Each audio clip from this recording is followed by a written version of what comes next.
Vous êtes sur ORTM 1 et vous avez fait le bon choix. Bonsoir à tous et bienvenue dans ce hebdomadaire qui s'intéresse à l'actualité concernant les forces de défense et de sécurité. Dans cette émission Défense citoyenne, nous commençons toujours avec l'édito de la semaine et c'est signé Colonel Mariam Sagara.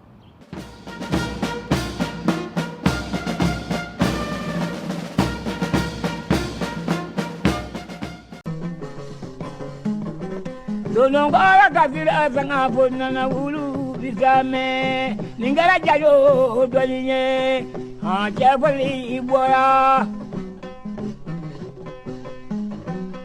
ila mama brazula jadindo maja nyamina araba kale odo maja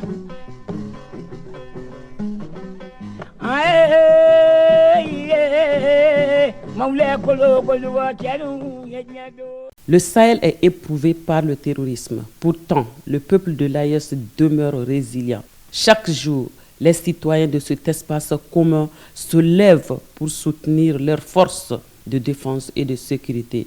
Hommes et femmes, parfois au prix de leur vie, vivent, luttent et résistent pour protéger les populations. Face à de tels engagements, les peuples de l'AES peuvent garder l'espoir d'un avenir meilleur. Sur le plan international, l'AES ne navigue pas en marge. Elle participe pleinement au concert des nations. Dans le domaine militaire, plusieurs États coopèrent activement avec nos pays, notamment à travers des programmes de formation. Au Mali, nos écoles militaires accueillent des stagiaires issus d'une dizaine de pays africains. D'autres nations, bien que non représentées, entretiennent un dialogue constant avec le chef d'état-major général des armées dans l'optique de rejoindre ces formations. Cela démontre clairement que notre pays n'est pas isolé.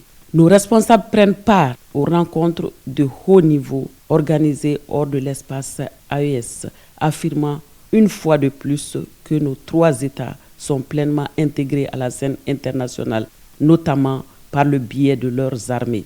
Sur le plan sportif, nos équipes militaires participent à toutes les compétitions africaines et parfois même au-delà du continent. L'AES est régulièrement sollicitée par des exercices conjoints de coopération autour du partage d'expériences en matière de lutte contre le terrorisme transfrontalier. Notre région, confrontée depuis des décennies à une crise d'une grande ampleur, représente désormais un enjeu majeur pour la sécurité planétaire. Ces phénomènes exigent une mobilisation collective, y compris celle du Conseil de sécurité des Nations Unies.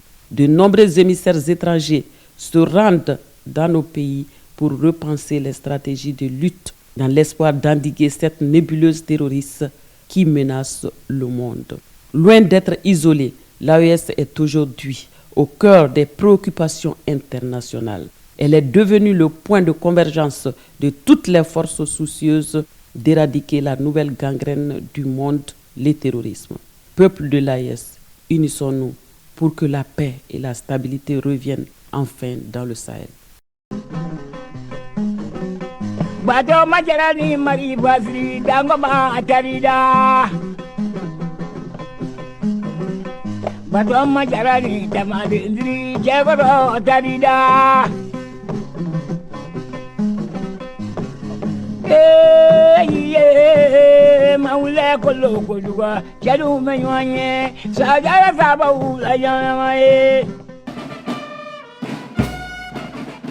Vous le savez certainement, le ministre de la Défense et des anciens combattants, le général de corps d'armée Sadio Kamara et ceux de l'AES se sont rendus en Russie.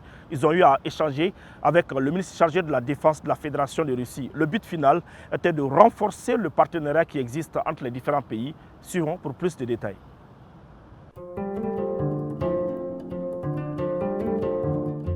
Le partenariat entre les États se fonde sur des intérêts mutuels sous-tendus par le respect réciproque. Voilà schématiser les relations de coopération entre les pays de l'AES et la Fédération de Russie. Le contact est permanent et la confiance s'installe aux grandes dames des impérialistes. L'histoire d'un partenariat sincère et fructueux prend une autre dimension ce jour à Moscou, capitale de la Fédération de Russie.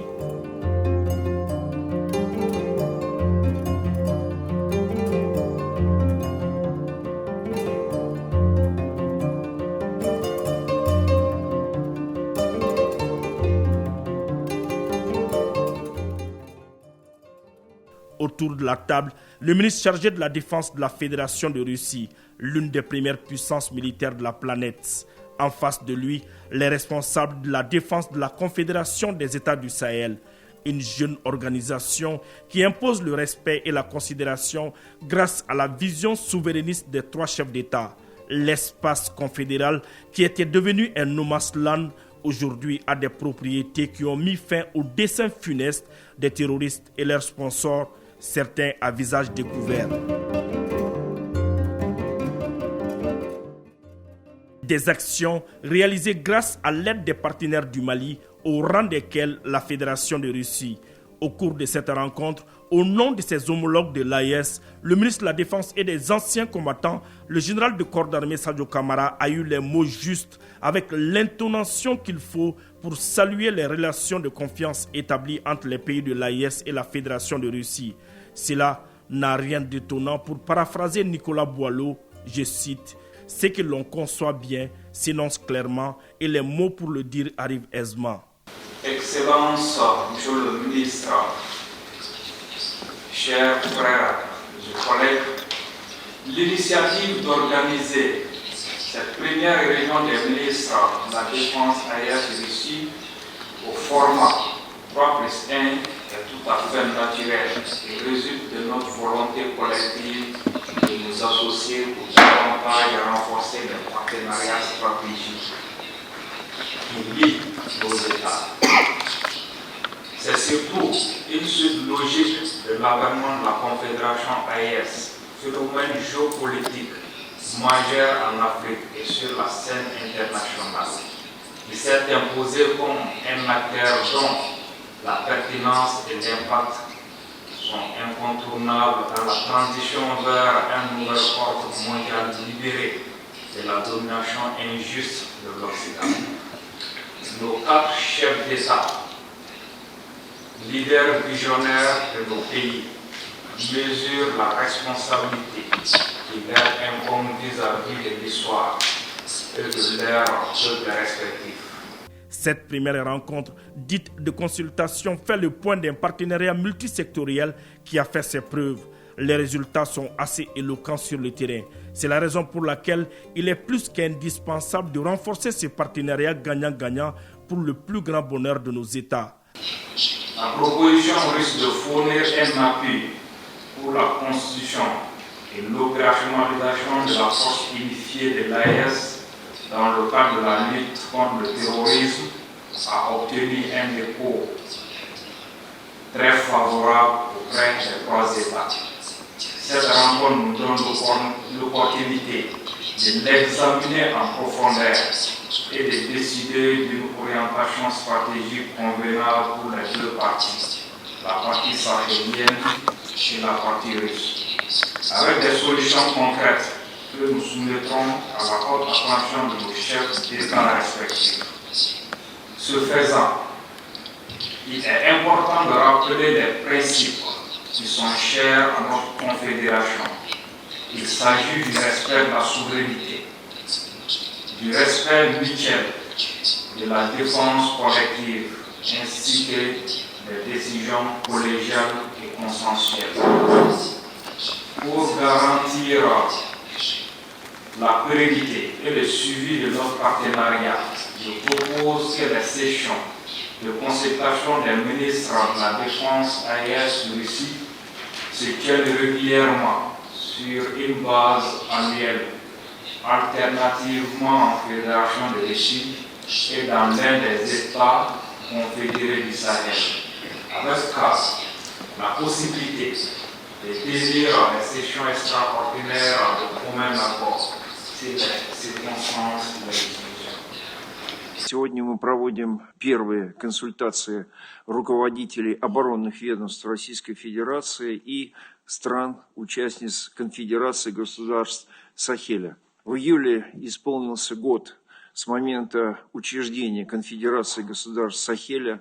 Решение создания альянса – результат свободного выбора сахельских народов курса на устойчивое мирное развитие. Тем не менее, сегодня сохраняются террористические угрозы и активные действия незаконных вооруженных формирований в странах конфедерации. Поддерживаем вашу позицию о необходимости укрепления безопасности, защиты территорий и суверенитета. Минобороны России готова оказывать всестороннее содействие для обеспечения стабильности в регионе. Уверены, что четырехсторонний диалог станет важным форматом обсуждения вопросов укрепления взаимодействия в оборонной сфере. À l'issue des discussions, les parties ont signé une déclaration conjointe résumant les résultats des consultations ainsi que des protocoles d'accord signés entre le ministère de la Défense de la Fédération de Russie et ceux de la Confédération des États du Sahel.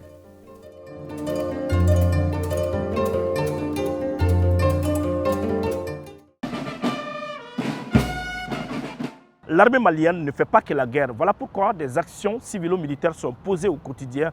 Allons voir ce que l'armée a pu apporter aux populations de Jafarabé. Suivons. Dans un élan de générosité empreint de patriotisme, les forces armées maliennes ont une fois de plus manifesté leur engagement indéfectible aux côtés des populations civiles. Le village de Jafarabé, situé au centre du pays, a récemment été le théâtre d'un acte de solidarité d'une portée symbolique et humaine profonde. Mandaté par le colonel-major Yacouba Sanogo, commandant du poste de commandement interarmé des théâtres PCIAT Centre, le commandant Afo Koulibaly a procédé à la remise officielle d'une enveloppe de 7 millions de francs CFA aux autorités locales. Ces dons s'inscrivent dans une dynamique de soutien humanitaire et de renforcement de la résilience des communautés éprouvées par les soubresauts sécuritaires. Ces gestes n'est pas seulement symbolique. Il est porteur d'un message fort. Il témoigne de l'attention et de la solidarité des plus hautes autorités de l'État et de l'armée envers vous. Il s'agit aussi d'un soutien concret en reconnaissance de votre engagement constant aux côtés des femmes pour la défense du territoire national et de la préservation de la paix. Au nom de la hiérarchie militaire, nous vous encourageons à rester unis, solidaires et vigilants. 2, 3, 4, 5, 6, 7. Aflé. Gouvernement, Malou gouvernement, chef d'état-major là, Omar Diara, ministre de la Défense là, Sadio Kamara, président là, Assimi Goïta, ou Milon l'a dit, quoi qu'elle a dit, Jeffrema, quand on est démonoé, quand on est Gelamina, ou Bado, ou Manina encore, ou Mano Dugo. Donc nous avons des mains, qu'on a dama, un embolement de menailles, ou Tigna Gofana, on a la sonama, ou c'est fait au bac de menailles, à la Kachitamadouma, à la Pousson. La cérémonie empreinte de solennité et d'émotion s'est déroulée en présence d'une foule nombreuse, témoin de l'attachement réciproque entre l'armée et les populations. Elle s'est conclue dans un climat de ferveur par des prières et des bénédictions, élevant des vœux ardents pour la paix durable et la cohésion nationale sur l'ensemble du territoire malien. Ces gestes, au-delà de sa valeur pécuniaire, réaffirment la vocation première des forces armées, celle de protéger, mais aussi de servir. Dans cette émission Défense citoyenne, nous poursuivons notre série de présentations des écoles militaires. Aujourd'hui, c'est le sergent Safiatou Sanogo qui nous amène à la découverte de l'école militaire interarmes de Koulikoro. Suivons. À une soixantaine de kilomètres de Bamako se trouve l'école militaire interarmes de Koulikoro, une école qui forme l'élite de l'armée malienne. La devise de cette prestigieuse école, s'instruire, instruire et vaincre, est pleine de sens et empreinte de bravoure et de dignité. L'école militaire interarmes a été créée le 1er octobre 1962 et le 1er octobre prochain, l'école va atteindre ses 63 ans. L'école a pour mission, en un premier temps, d'assurer la formation des élèves officiers d'actifs des forces armées et de sécurité.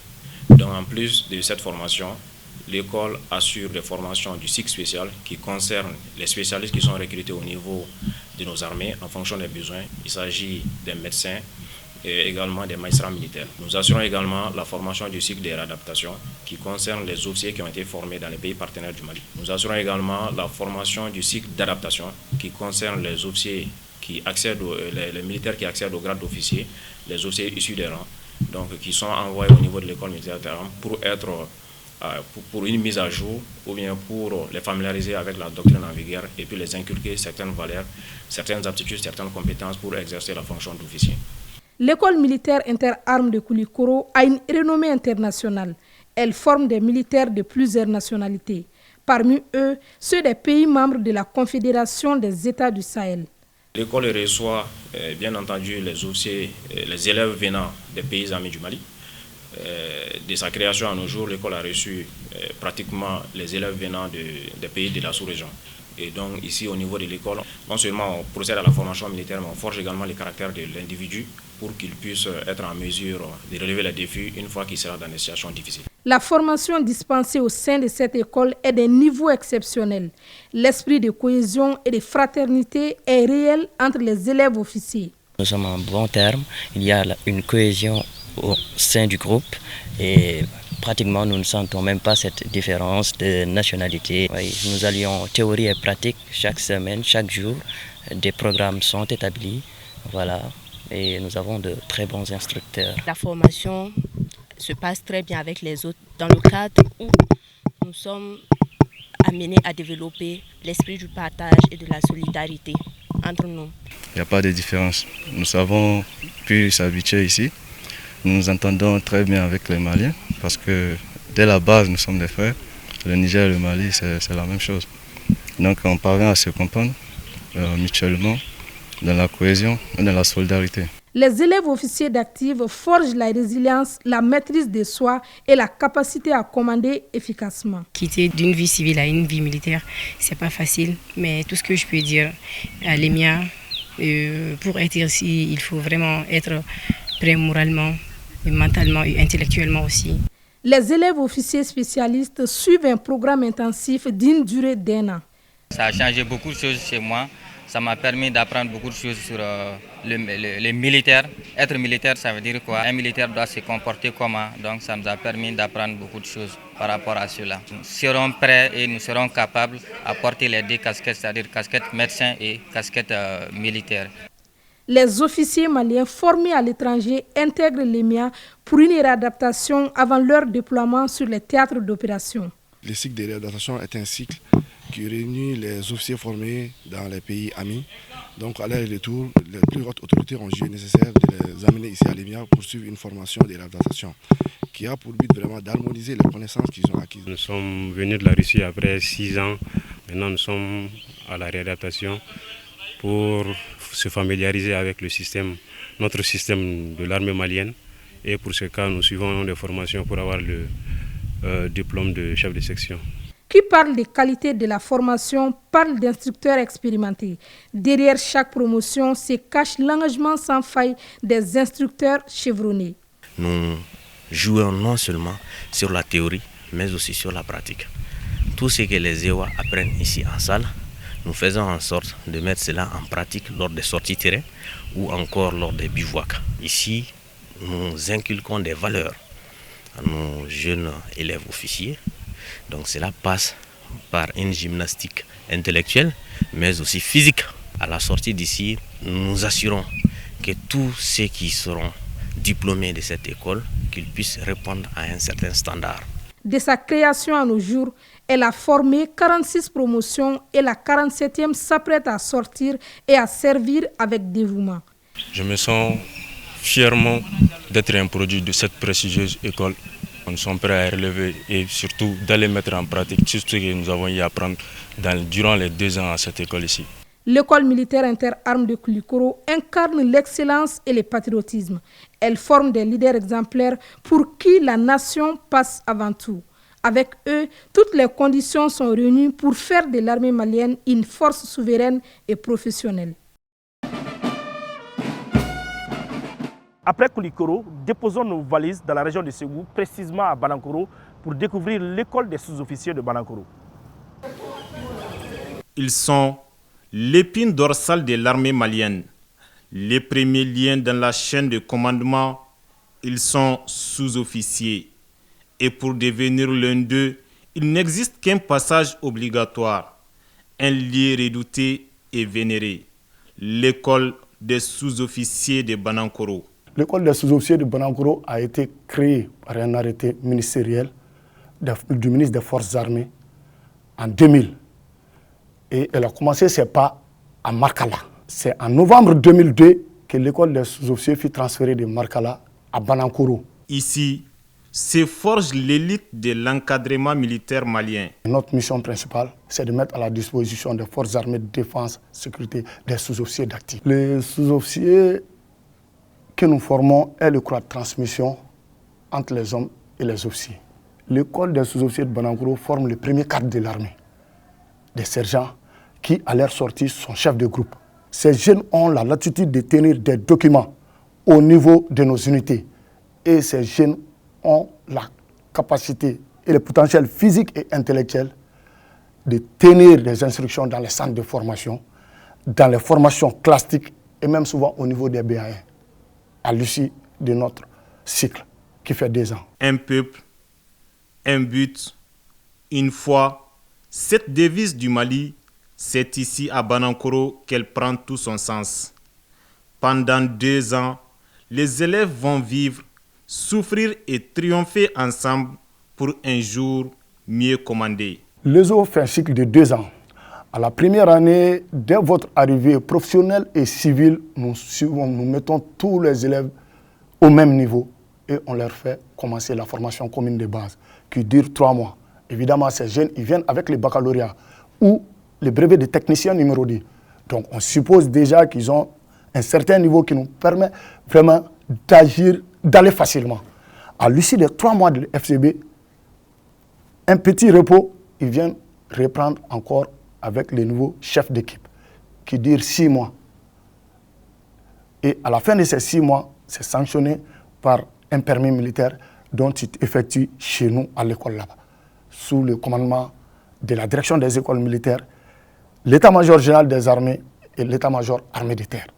Enfin, la moyenne militaire, vous connaissez, c'est 12 sur 20.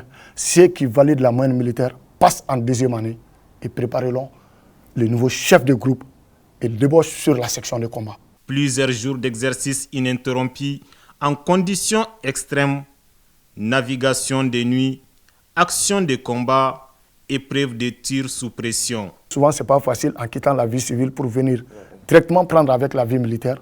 On peut être confronté à des petites difficultés. Mais on constate très souvent qu'après la première évaluation, la deuxième évaluation, les élèves commencent à reprendre les pédales. Du coup, en fin de l'année scolaire, tu vas trouver le maximum avec plus de 12 sur 20 de moyenne.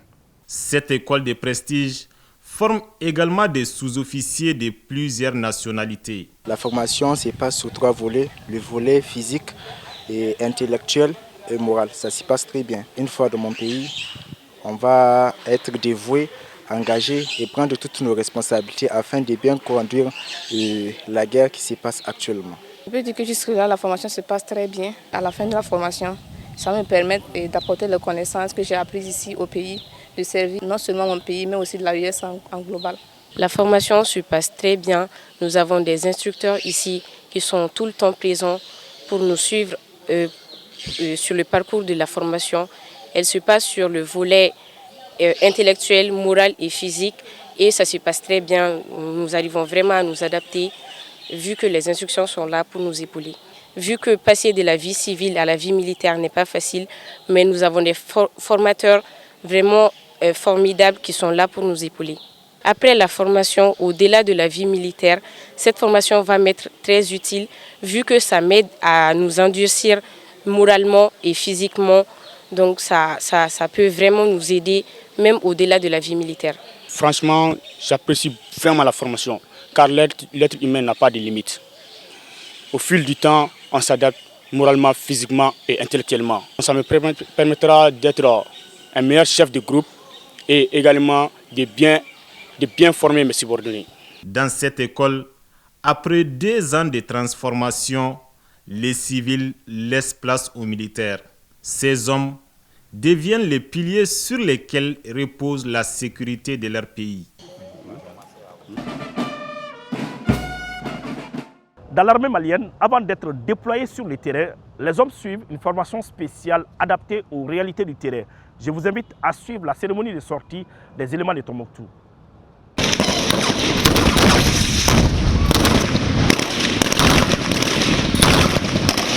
Au centre d'instruction de Tombouctou, où la volonté et la détermination des hommes forgent l'avenir de la patrie, Une génération de soldats se prépare. 3 groupements tactiques interarmes achèvent une préparation opérationnelle, ultime étape avant le déploiement. Au même moment, les recrues du contingent 2023 continuent leur formation commune de base. Une seule promesse, défendre la nation au prix de leur vie.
Cette formation en POAD à Tombouctou nous a été très utile. Elle nous a permis d'apprendre plusieurs choses. La cohésion entre les hommes et comment évoluer sur le terrain. Surtout en tant qu'élément de la prévôté, elle nous a été indispensable. Nous avons aussi bien maîtrisé le mode d'action de l'ennemi sur le terrain. Ces unités doivent être déployées très bientôt. Donc on a eu à faire leur préparation opérationnelle avant le déploiement. Et en plus de ça, on a formé les unités de police, de la gendarmerie, de la garde nationale, de l'armée de l'air et de la protection civile. Au-delà de la cohésion, ils ont eu à faire des modules poussés concernant leur mode d'action. Parce que ces unités de la police, de la gendarmerie sont plus proches de la population. Donc ils se sont familiarisés avec le combat en zone urbaine, les modules sur le sécurisme au combat et la familiarité entre les différents corps. Le sacrifice suprême pour la mère patrie n'est pas une vaine promesse, mais le serment silencieux qui anime chaque cœur enseigné. La préparation opérationnelle ne connaît aucun répit, transformant la volonté en force invincible avant le déploiement sur le théâtre où l'avenir de la nation se joue. Je suis très fier de la formation donnée à ces éléments. Donc pour moi, c'est le lieu d'abord de féliciter ces formateurs-là qui ne ménagent aucun effort pour la réussite de la formation. Et à notre niveau, au niveau tactique, nous allons continuer avec la pérennisation de ces formations. L'objectif étant de créer l'accoutumance au feu pour ces éléments qui sont en formation. Et aussi la cohésion et la confiance. Et c'est ce qui permet de relever les défis qui sont les nôtres. Et cette formation nous réconforte à plus d'un titre, puisque au-delà de la formation POAD, nous allons continuer avec la formation pour que tous les éléments au niveau du secteur 3 soient à peu près au même niveau sur le plan opérationnel pour faire face au terrorisme. Ces formations sont plus que nécessaires. Notre environnement sécuritaire exige des formations du genre. Ces formations ont regroupé l'ensemble des corps de la région de Tombouctou. Chacun de nous est resté ébahi. Les drills, l'accoutumance au feu, la maîtrise des différents types d'armes ici par les éléments. Avec ces différentes formations, nous n'en avons pas de doute que les femmes arriveront à bout de l'ennemi. Au cœur des manœuvres, une image pour les moins surprenante attire notre attention. Un soldat et une chèvre. Vous vous demandez sans doute ce qu'elle représente. Cette chèvre est bien plus qu'un animal. C'est un symbole. Elle incarne un bien de l'État que chaque soldat jure de protéger au péril de sa vie tout au long de la mission. Cet exercice apprend aux hommes à sauvegarder ce qui leur est confié, coûte que coûte. Une leçon de responsabilité et de sacrifice absolu.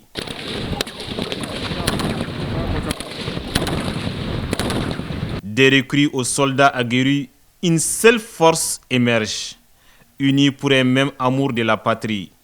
À Tombouctou, les remparts se forgent et la nation peut veiller en paix car ses fils sont debout. Que faut-il faire pour lutter efficacement contre le terrorisme? Les populations maliennes se prononcent. Suivant.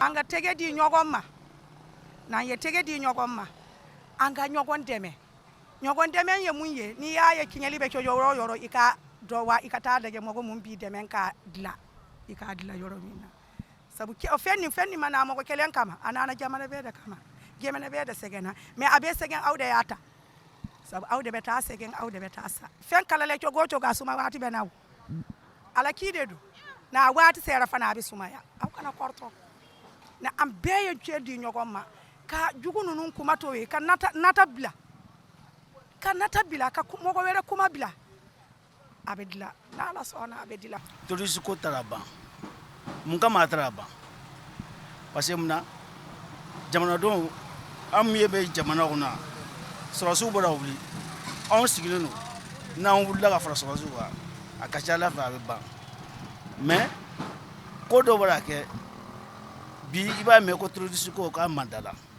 kɔfɛ i bɛ tila k'a wulila tuguni parce que mun na ne ye anw min bɛ jamana kɔnɔ donc an ɲɛ bɛ ko min na n'an m'a dogolen bɔ k'a yira sɔrɔsiw la k'a fɔ vraiment nin de donc n'o kɛla jamana bɛ lafiya an yɛrɛ bɛ lafiya mais an ta n'o ma kɛ jamana bɛ cogo min na an m'an sigilen to n'a kɛra cogo min na an si tɛ bɔ a la dɛ parce que an bɛɛ ka nafa de b'a la a nafa ye jɔn ye anw fɔlɔ ka sɔrɔ ka sɔrɔsiw non anw bila ka sɔrɔsiw dɛmɛ sɔrɔsiw b'a nafa sɔrɔ an yɛrɛ b'a nafa mais a nafa basima yɔrɔ ye anw yɛrɛ de. Terrorisme ko in an bɛɛ kungo de don sɔrɔsiw kelen kungo tɛ ni jamana ɲana an bɛɛ ka ɲɛtaga b'a la sɔrɔsiw y'an yɛrɛ kɔrɔkɛw n'an dɔgɔninw de an'an fa n'an baw donc ni degun ye sɔrɔsiw sɔrɔ a bɛ n'a fɔ a ye population sɔrɔ ni population fana ma lafiya sɔrɔsiw tɛ se ka nisɔndiya sɔrɔ donc an bɛ min fɔ o yɔrɔ la donc an bɛɛ lajɛlen k'an seko kɛ an bɛ se ka sɔrɔsiw dɛmɛ cogo min na pour que kɛlɛ in a ka ban nin jugu mana don ko la a faamu man di dɔɔni an b'a faamu kɛlɛ in kɔni juguya b'a senkɔrɔ donc mɔgɔ minnu bɛ juguya la donc u ka sabali an k'an tɛgɛ di ɲɔgɔn ma pour que jamana in ka basigi an bɛɛ ka lafiya b'o de la an bɛɛ ka ɲɛtaga b'o de la an bɛɛ ka kunkɔrɔta fana b'o de la. mɔgɔ minnu filɛ nin u bɛnna ko dilan ka sɔrɔ ka jigin npitan kan yan donc an ka jamana in kun ka di jamana dumanba de don mun b'a to anw fana tɛ se ka an ye faso denw de an de ko ko a ka wuli ka kɛlɛ k'an ye an b'an nin di k'an ka nafolo di ka fɛn bɛɛ di pour que an ka kɛlɛ kɛ sumaya an ka jamana kɛ lafiya an b'o dɔrɔn de kɔ. mɔgɔ mɔgɔ sera ka marifa ta i ka jamana kan a bɛ se ka marifa ta a faden kan awa bɛɛ ka a ka mɔgɔ kɔfɔ mun b'a la i ka kɔfɔ o tɛ fɛn tiɲɛ o tɛ hadamaden tiɲɛ o tɛ ka balimaya tiɲɛ jamana ka bon n'a bɛɛ n'i ka mɔgɔ kɔfɔ n'a b'a la aw bɛ village bɛɛ bɛ lafiya jamana yɛrɛ bɛ lafiya. ne bɛ min fɔ maliyɛnw ye an ka natabaya dabila n'an ye natabaya dabila kɛlɛ min fana an dara a bɛ ban parce que min bɛ ka don n'u bɛ ka tiɲɛni kɛ u tɛ se ka don fiyewu fo maliyɛn dɔw y'u dɛmɛ ko in na u tɛ se ka don dugu sira fo dɔw y'u dɛmɛ ko in na anw yɛrɛ b'u dɛmɛ ka ko in kɛ nata n dɔ dilan min ma nata n'an ye natabaya dabila o de bɛ se ka bɔ ko in kɔnɔ o ye ne ka faamuya ye ko in na.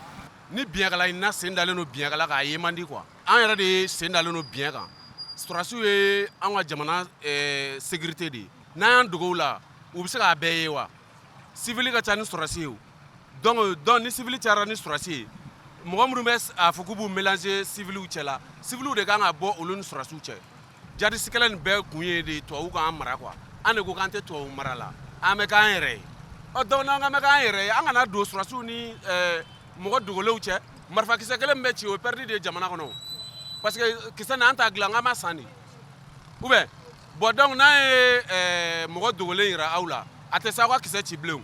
an ka wuli an k'an ka sɔrɔsiw jukɔrɔma don et puis sɔrɔsiw ye kungo cɛw ye olu de bɛ cɛncɛn kan olu de bɛ tile kɔrɔ olu de bɛ sanji kɔrɔ olu de bɛ kuluwo la saw bɛ yen fɛn sugu bɛɛ bɛ yen ka jɛ u somɔgɔw kɔ ka jɛ u musow n'u denw kɔ ko jamana donc walayi u ye juru don an population na kan ne ko n bɛ kuma ji bɛ cɛ ɲɛ kan sɔrɔsi joli sara jamana in kɔnɔ u ko k'u bɛ sa u bɛ jamana kisi donc guerre imposée de bɛ Mali kan ko ban man di population bɛɛ lajɛlen de bɛ jɛ k'i tɛgɛ di ɲɔgɔn ma surtout mun créé la n'o ye AES ye m'u fo parce que en réalité AES créé kun ye jumɛn ye anw tɔɔrɔla CEDEAO sigilen bɛ u tɛ ka se ka foyi kɛ kuma bɛɛ mɔgɔw bɛ sa Mali kɔnɔ CEDEAO tɛ bɔ ka hali a condamné mais ni anw jamana Mali Niger Burkina anw ye jamana tɔɔrɔlen parce que ninnu b'u ka guerre de imposer anw ka sɔrɔ k'an ka jamana saba in richesse bɔ n'anw fana ko k'an bɛ fara ɲɔgɔn kan walasa anw ka jamanadenw ni bɛ se ka lafiya cogo min na an b'o créer AES créer kun nafaba de ye nin donc n y'a fɔ population an ka kɛ so cɛw ye mun na sɔrɔsiw ye kungo cɛw ye olu de jɔra an ni fɛn bɛɛ cɛ ne y'an bɛ ka circuler bi sɔrɔsiw don u bɛ tile kɔnɔ u kɛlen ka frontière bɛɛ minɛ ala k'an kisi n'u ye bɔnɛ sɔrɔ sira la u bɛ k'a kɛ anw de kama an kana o images ta k'o yira diɲɛ mɔgɔ la k'a fɔ ko Mali sɔrɔsi de binna a binnen de ye e bɛ ka tila k'a image ta k'a lebu a kɛ o bɛ se barika la donc an k'a lajɛ ninnu jɛra fɛn bɛɛ kɔ k'u ɲɛsin u ka jamana de ma n'u mɔgɔ dɔw don u fana somɔgɔw ka d'u ye koyi. hakilila kɔni ye mun ye an bɛ wuli ka jɔ de an b'an cɛsiri parce que mɔgɔ wɛrɛ si tɛna bɔ yɔrɔ wɛrɛ ka n'an bɔ bolo la an yɛrɛ de bɛ baara kɛ n'an mɔgɔ si ye vraiment gɛlɛya kɔni man kan gɛlɛya b'an kan mais an yɛrɛ de y'an ka jamana solution ye an b'a kɛlɛ kɛ de wa a bɛ ban. an ka jɛ k'an bolo di ɲɔgɔn ma dɔrɔn an ka baara kɛ terrorisme minnu ko k'u ka kɛlɛ tɛ a bɛ tila ka s'olu ma ye voilà tubabuw ka kɛlɛ bilalen don an kan siya ko kɛlɛ tɛ Mali la foyi ko kɛlɛ tɛ Mali la kɛlɛ mun don intérêt ko kɛlɛ de don donc an k'an banba n'Ala sɔnna ma a bɛ ɲɛ. Parlons maintenant partenariat. Dans cette émission Défense citoyenne, une délégation allemande a rendu visite à la direction de transmission des télécommunications et de l'informatique des armées, suivant les temps forts de cette visite. Cette visite s'inscrit dans le cadre du renforcement de la coopération bilatérale entre le Mali et l'Allemagne, qui est resté aux côtés du Mali durant les moments difficiles. La continuité de cet accompagnement allemand est pour le Mali un motif de grande fierté. Wir haben ein Programm de Kooperation zwischen den. Il est venu ici dans la mesure de la coopération bilatérale entre l'Allemagne et le Mali, et il est là pour échanger sur les différents programmes et les aspects de ce programme. Il y a plusieurs raisons pour cela, mais plus précisément, lui, il est issu des transmissions, et c'est pour cela qu'il s'intéresse beaucoup à ce domaine, et il aimerait apporter sa contribution chez nous ici. À sa connaissance, il y a plusieurs troupes qui sont concernées. Ce n'est pas seulement les transmissions, il y a aussi d'autres barrages où ils sont là pour intervenir. Une coopération qui, selon les deux parties, respecte les fondamentaux de la souveraineté malienne, ses choix stratégiques et la défense des intérêts du peuple malien. Le sentiment de satisfaction d'avoir toujours l'accompagnement des forces armées de la République fédérale d'Allemagne. La Bundeswehr a toujours été présente aux côtés des forces armées maliennes et elle finance à 100% plusieurs projets intitulés en 4 projets majeurs, dont le projet d'aujourd'hui qui est le projet coopération bilatérale entre nos deux armées et échange d'expériences. Elle est bénéfique à plus d'un titre à la DTTA parce qu'elle concerne surtout les systèmes d'information et de communication et compte tenu de l'évolution actuelle du champ de bataille, vous voyez qu'il y a beaucoup d'interventions surtout dans le domaine de la guerre électronique et des systèmes de cybersécurité et de cyberdéfense. Cette collaboration avec la direction des transmissions, des télécommunications et de l'informatique des armées ne serait qu'un début. D'autres structures des forces armées maliennes devraient bénéficier de ces partenariats techniques avec l'Allemagne. Préalablement à cette discussion, les officiers maliens avaient suivi un exposé détaillé sur le fonctionnement des services de transmission de la Bundeswehr. Maintenant, suivons la cérémonie de passation de commandement à Sikasso. La région de Sikasso accueille désormais à sa tête un tout nouveau commandant des zones. Le colonel Sekou El Hadji Diakité, dont la fidélité aux valeurs républicaines et l'engagement au service de la nation sont reconnus, vient de recevoir le drapeau national des mains du général de brigade Aruna Samake, chef d'état-major de l'armée de terre. Au nom du président de la transition, chef de l'État, chef suprême des armées, vous reconnaîtrez désormais pour votre chef, le colonel Sekou El Hadji Diakité, ici présent. Vous lui obéirez en tout ce qu'il vous commandera pour le bien de service, l'exécution des règlements militaires, l'observation des lois et le succès des armes du Mali. À la suite de cette cérémonie, le colonel Sekou El Hadji Diakité a officiellement pris ses fonctions. Il a reçu les mots de félicitations et d'encouragement de son prédécesseur, le colonel Adama Abdoulaye Diarra.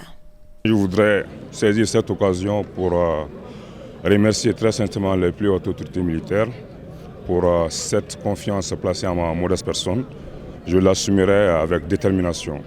Selon les directives du chef d'état-major général des armées, c'est la sécurisation, la protection des civils et de leurs biens. Deuxième des priorités, c'est de former, entraîner nos forces. Et enfin, développer le renseignement de proximité avec les autres forces pour anticiper sur les actions obscurantistes. Je lance un appel aux populations qui a résilié pendant un certain temps. Je les exhorte à continuer dans le même sens. Et aussi les inviter à nous donner des informations nécessaires pour pouvoir anticiper sur les actions obscurantistes. Et c'est à ce stade de fait que nous pouvons vraiment ensemble sécuriser, les protéger et protéger leurs biens. Et pour aussi préserver la paix dans notre zone de responsabilité. À l'endroit des forces de défense et de sécurité qui sont bien sûr ici, je les félicite pour leur courage et leur bravoure, surtout en cette période très difficile sur le terrain. Je les exhorte aussi de continuer dans la même dynamique. Ensemble, solidaires, nous allons relever les défis sécuritaires et aussi préserver la paix et la cohésion sociale. Porteur de cette vision, le colonel El Hadji Diakité prend désormais les rênes de la région militaire numéro 8. Sa mission prioritaire, veiller à la protection des personnes et de leurs biens.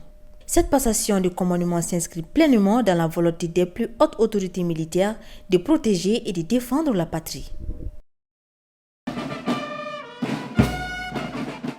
Place maintenant au bilan des différentes opérations menées sur le terrain.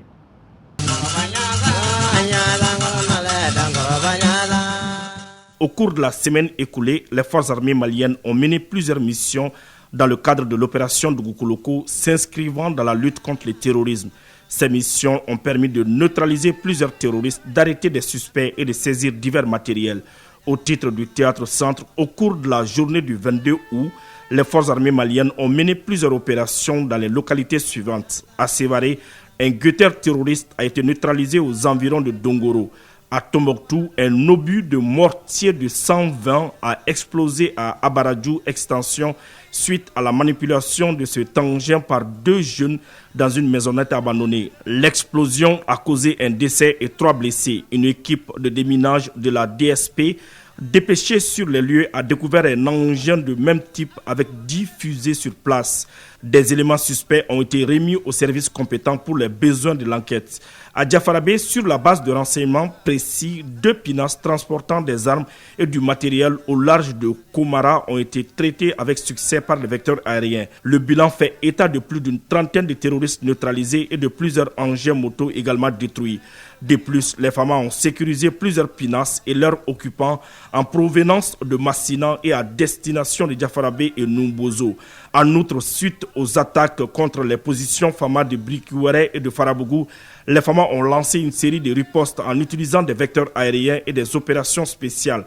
L'état-major général des armées tient à rassurer les populations quant aux opérations en cours visant à neutraliser les forces du mal. Concernant le théâtre Est, dans le secteur de Gao, le 22 août, les FAMA sont intervenus dans la localité de Bantal face à un regroupement suspect de terroristes. Toujours à Gao, le 23 août, suite à une patrouille d'envergure menée dans plusieurs quartiers de la ville, le bilan fait état d'une 12aine de personnes interpellées et d'une 10aine de motos saisies. L'ensemble a été remis aux services compétents pour les enquêtes. À Tessalit, le 23 août, les FAMA ont détruit un drone kamikaze terroriste dirigé contre le checkpoint situé au sud de la ville. À Kidal, le 23 août, des tirs d'artillerie ont été effectués avec succès contre des positions de groupes armés terroristes repérés à la suite d'une mission de surveillance par drone. De plus, sur le terrain, les FAMA exercent une pression importante sur les groupes armés terroristes. L'état-major général des armées réitère son engagement et assure les populations de la détermination des FAMA à éradiquer les menaces tout en poursuivant les missions de sécurisation des populations et de leurs biens sur l'ensemble du territoire national.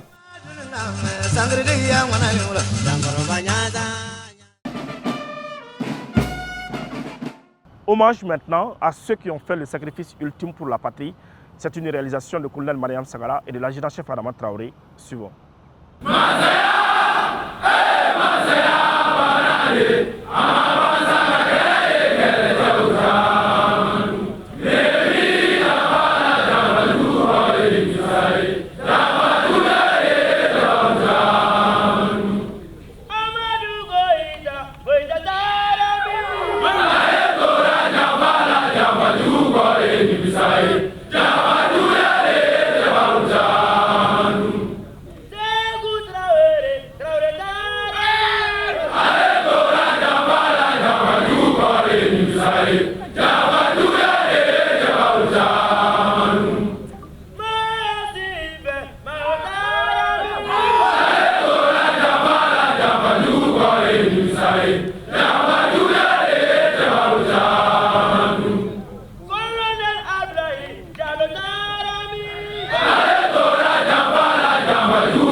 Voilà, c'est la fin de ce 180e numéro de l'émission Défense citoyenne. Merci de l'avoir suivi. Un grand merci à toute l'équipe de production. Nous vous donnons rendez-vous la semaine prochaine, Inch'Allah.